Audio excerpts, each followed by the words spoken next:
Hey PB McGeeples, it is I. I wanted to do a teaching today on a line in the song Aerials by System of a Down. He says, "When you lose small mind, you free your life." Now, I believe this is true, but let's explore the implications a little bit. What is small mind? Well, if I may use the teachings of Carl Jung, he had this concept called the persona, which was basically the comforting cloak around the ego, the comforting but inadequate self-image that most people live by. And the shadow was everything apart from the conscious ego. Now, the persona is what can also be said as small mind. It's your interpretation of yourself. It's the things that you are identified with. It's, wanting to act like your age, your religion, your nationality, the kind of music you like. I mean, all of these things are good, and all of these things may complement your personality in this lifetime, but none of these things are who you are. And when you're identified with them, that anytime somebody or anything insults them or challenges them, you feel like you yourself are insulted or challenged. But this, in fact, is not true.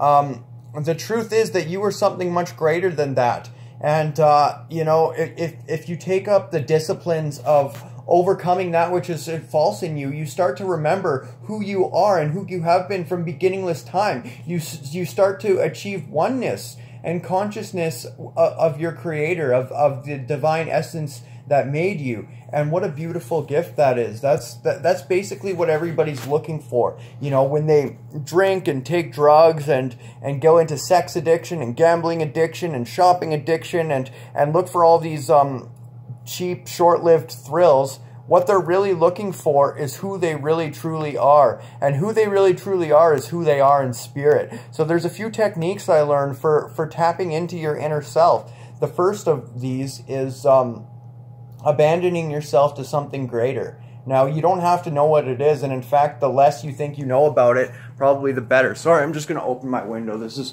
a really dark video. There we go. That's better.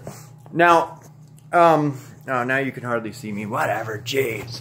Anyway, what was I talking about again? Oh, yeah. So, after you abandon yourself to this power greater, basically any situation that comes up in life, you accept it as being for the greater good. Now, this can be really hard to do because your ego wants to control every single detail of every part of your life. But when something runs outside of the scope of your control, you say something like, "Your will, not mine, be done," acknowledging whatever kind of supreme being you believe in. This isn't an excuse to sit around and not progress in life. You still got to take risks, but you ask for guidance before you do that. You know, and when you make a mistake, you got to be willing to clean it up, and you got to do the necessary work. Next, find out what you're resentful and jealous about. Resentment and jealousy will definitely keep you trapped in the bondage of your ego. And when you do find out what it is, find out what it affected in you, what emotion it's triggering, and what fault you have in each and every one of these situations. Write this all down and tell it to somebody else. Tell it to somebody you trust. And then any unfinished business you have, go out and clean that stuff up.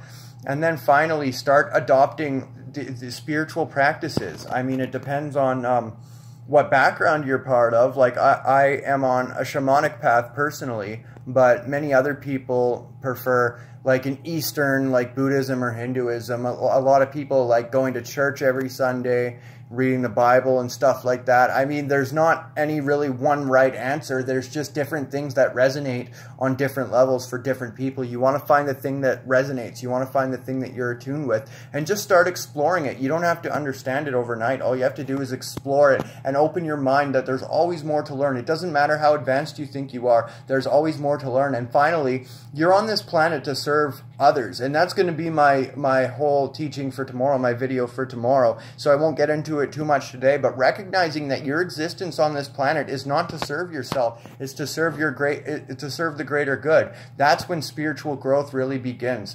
And so that's what it means when he says, when you lose small mind, you free your life. When you lose attachment to your lower ego, you achieve spiritual freedom and you start living for something greater. So that's all I got for this morning, and blessed thou be.